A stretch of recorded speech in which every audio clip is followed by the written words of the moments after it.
अस्सलाम वालेकुम, मेरा नाम डॉक्टर शफीक चीमा है। मैं diplomat American board of internal medicine और नेफ्रोलॉजी हूँ।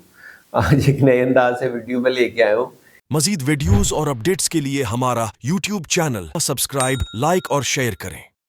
कि 10 वो कौन सी मेडिसिन है जो मेरे ख्याल में यूज़लेस हैं, आम लोगों के लिए, अवाम के लिए खामखा दी जाती हैं, और किडनी पेशेंट्स के लिए भी इनमें से कुछ दी जाती हैं जिनका किडनी में कोई बेनिफिट नहीं है। स्पेशली जो 8, 9, 10 नंबर पे एंड में मेडिसिन है वो किडनी से रिलेटेड है। उससे पहले वाली जनरल यूज़ होती हैं, किडनी के पेशेंट में भी यूज़ होती हैं। ये नहीं कि वो बिल्कुल ही यूज़लेस हैं, कुछ जगहों पे उनकी ख़ास इंडिकेशन बनती है, उस वक़्त इस्तेमाल हो जानी चाहिए।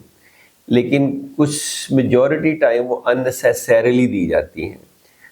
तो वो मैं साथ-साथ बताऊँगा कि इसका फिर अल्टरनेटिव क्या है, अगर मेडिसिन नहीं लेनी तो क्या करना है और कब इसकी मस्ट ज़रूरत है। सबसे पहले तो जो पाकिस्तान में बड़ी कॉमनली मेडिसिन इस्तेमाल होती है वो यूरिक एसिड कम करने की दवाइयाँ। तो यूरिक एसिड कम करने की जो मेडिसिन है वो खामखा दी जाती हैं। यूरिक एसिड थोड़ा-सा ज़्यादा होता है नॉर्मल से, तो यूरिक एसिड की दवाई दे दी जाती है, उसकी कोई इंडिकेशन नहीं बनती।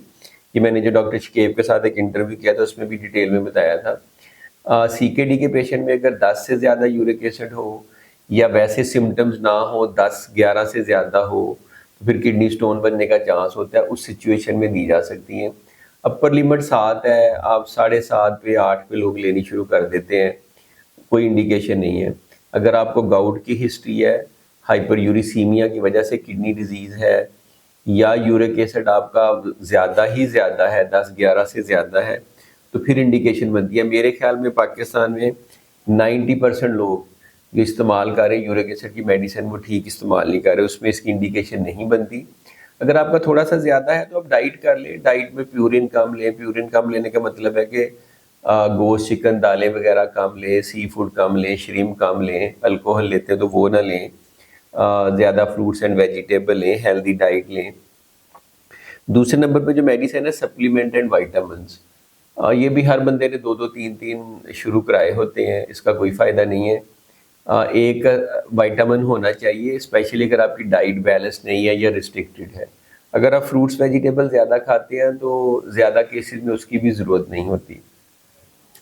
तीसरे नंबर पे पेन किलर हैं, specially non steroidal anti inflammatory drugs हैं, जैसे ब्रूफिन है, अलीव है, आइबुप्रोफिन है, डिक्लोफिनैक है, वोल्टायरन है। ये सारी यूजलेस मेडिसिन है। अगर बहुत सीवियर पेन हो और साथ इन्फ्लेमेशन भी हो तो शॉर्ट पीरियड के लिए दी जा सकती है, वरना कोशिश करनी चाहिए कि पैनाडोल जैसी मेडिसिन, एसिटामाइनोफिन जैसी मेडिसिन से आप गुजारा करें, कोई लोकल क्रीम लगा लें, कोई देखें कि पेन की वजह क्या है। खाम खा लंबे अरसे के लिए पेन किलर ना इस्तेमाल करें, ये किडनीज के लिए भी ठीक नहीं है। चौथे नंबर पे एंटीबायोटिक है। होता वायरल इन्फेक्शन है, उसमें एंटीबायोटिक का रोल ही नहीं रहा, आप एंटीबायोटिक खाई जाते हैं। अभी मैंने एक पेशेंट देखा है, पिछले 6 हफ्तों से 4 कोर्सेज कर चुका है एंटीबायोटिक के खुद ही। लीवोफ्लॉक्सासिन, सिप्रो, जिथ्रोमाइसिन, नेज़केल, पता नहीं क्या-क्या वो टॉन्सिलाइटिस है उसके लिए लिए जाता है। तो इससे किडनी इंजरी होती है, इंटरस्टिशियल नेफ्राइटिस होता है, किडनी डैमेज हो सकते हैं। तो खामखा एंटीबायोटिक नहीं लेनी, अगर प्रॉपर बैक्टीरियल इन्फेक्शन है तो फिर एंटीबायोटिक ली जा सकती है। 5वें नंबर पे प्रोटॉन पंप इनहिबिटर, जैसे ओमिप्राज़ोल है, पेंटाप्रोज़ोल है, मुख्तलिफ ब्रांड नेम से आती है, नेक्सियम, ज़ोपेट, ट्राइज़ेट। ये तो लोग पता नहीं जो है ना पानी की तरह लेते हैं। आज एक पेशेंट ने कहा जी वो चूँकि दवाइयाँ बहुत खाती है तो दवाइयों को हज़म करने के लिए वो लेती है। कुछ मेरे मरीज़ कब्ज़ के लिए लेते हैं, कुछ हाज़मे के लिए लेते हैं। कुछ यहाँ पे थोड़ी-सी जलन होती है उसके लिए लेते हैं। ये सारी इसकी इंडिकेशन नहीं है। 90% लोग जो ये ले रहे हैं गलत ले रहे हैं। इससे भी किडनी डैमेज होता है, इंटरस्टिशियल नेफ्राइटिस होता है। और ये गैस्ट्राइटिस या पेप्टिक अल्सर डिजीज़ या ड्यूडेनल अल्सर उसमें लेनी होती है, या गर्ड है किसी को, डॉक्टर प्रिस्क्राइब करता है ख़ास पीरियड के लिए। ये किडनी डैमेजिंग ड्रग है और गलत इस्तेमाल होती है। छठे नंबर पे स्लीपिंग पिल।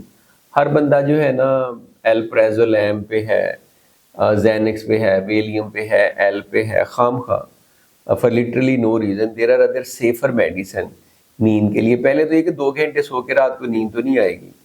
दूसरा ये कि वजह मालूम करें कि आपको रात को नींद क्यों नहीं आती। दिन को सोना ख़त्म करें, स्लीप हाइजीन बेहतर करें। ये सारे फैक्टर अगर नहीं करते तो फिर और भी मेडिसिन है जो ये बेंजोडाज़ेपिन ग्रुप की नहीं है, जो एडिक्टिव नहीं है, वो आप ले सकते हैं। जैसे ज़ोलिपिडेम है, इवन मेलेटोनिन है, और भी मेडिसिन हैं, तो सीधा ही आप जो है ना वो बेंजोडाज़ेपिन ग्रुप पे जाते हैं तो उसको खामखा लेते हैं। 7वें नंबर पे एंटीहिस्टामीन्स का इस्तेमाल बहुत है। इसका कोई ख़ास किडनी पे बहुत बुरा इफेक्ट तो नहीं है, लेकिन थोड़ी बहुत एलर्जी है, खांसी हुई नहीं है, स्नीजिंग हुई है, एक एंटीहिस्टामीन ले लेते हैं बगैर प्रिस्क्रिप्शन के। सेडेशन होती है और साइड इफ़ेक्ट्स हैं, खामखा नहीं लेनी चाहिए। 8वें नंबर पे मिथाइल मेथिकोबाल या न्यूरोबियान के इंजेक्शन, ये हमारे डायलिसिस के मरीज भी लगा रहे हो तो टेक्नीशियन खुद ही लगाई जाते हैं, और लोगों के हमने जब चेक किया 2-2, 3-3, 4-4 हज़ार तक विटामिन B12 का लेवल पहुंचा, जिससे बेहतरी महसूस होती है, ताकत आती है। खामखा लगवाने की बिल्कुल ज़रूरत नहीं है, ना ही मेथिकोबाल की गोलियां खाने की ज़रूरत है। हाँ, अगर आप मेटफॉर्मिन ले रहे हैं, आपकी डेफिशिएंसी है, ब्लड टेस्ट में कम आई है, तो फिर डॉक्टर आपको प्रिस्क्राइब करेगा। इसी तरह से 8वें नंबर पे साथ कैल्शियम के इंजेक्शन डायलिसिस पेशेंट को क्रैम्प्स के लिए और उसके लिए टेक्नीशियन लगा देते हैं कैल्शियम ग्लूकोनेट, ये भी टोटली गलत है, इसका कोई फ़ायदा नहीं है। 9वें नंबर पे कीटो एनालॉग्स, ये वो कुछ मेडिसिन है जैसे कीटोस्टेरल है, कीटो अल्फा है, इस तरह की बहुत सारी हैं, जो कीटो सेल है, ये इस्तेमाल होती हैं कि जी किडनी को ठीक करती हैं। किडनी को कोई नहीं ठीक करती। ये सप्लीमेंट है, अगर आपकी स्ट्रिक्टली रिस्ट्रिक्टेड डाइट है कि आप प्रोटीन लेते ही नहीं है, बहुत कम लेते हैं, तो अमाइनो एसिड की प्रोटीन की डेफिशिएंसी ना हो तो सप्लीमेंट है, लेकिन स्टडीज़ ने इसका कोई ख़ास बेनिफिट नहीं शो किया, कोई रैंडमाइज कंट्रोल ट्रायल नहीं। अगर कोई ऐसा ही ट्रायल होता तो ये यूएस में भी FDA ने अप्रूव की होती, तो हमने अमेरिका में तो कभी यूज़ नहीं की, तो इसलिए इसका भी कोई ख़ास फ़ायदा नहीं है। इसी तरह से एक और मेडिसिन है किडनी के लिए लोग इस्तेमाल करते हैं कि जी किडनी को ठीक करती है, रेनाडेल के नाम से कैप्सूल। अब ये जो रेनाडेल है, वो कहते हैं जी गट से आपके यूरिया क्रिएटिनिन वेस्ट प्रोडक्ट्स को ना स्टूल में निकाल देती, तो ब्लड में नहीं आता, तो यूरिया क्रिएटिनिन नीचे रहती है। एक तरह से प्रोबायोटिक है, यानी किडनी हेल्थ का प्रोबायोटिक है। तो इसके बारे में भी कोई एविडेंस नहीं है, कोई रिसर्च नहीं है, कोई स्टडी नहीं है, थोड़ी बहुत लिमिटेड ऑब्जर्वेशनल सी स्टडीज़ हैं, रिट्रोस्पेक्टिव सी कोई ड्रग कंपनियों ने करवाई होती हैं, तो किडनी के इम्प्रूवमेंट में इसका कोई बेनिफिट नहीं है।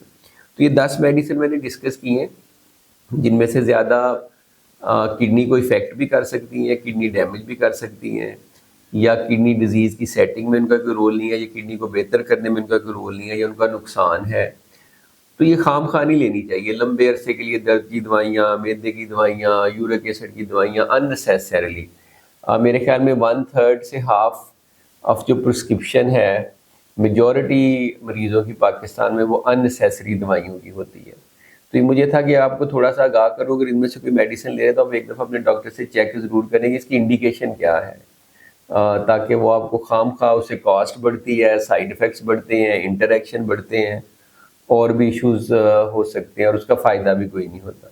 Thank you.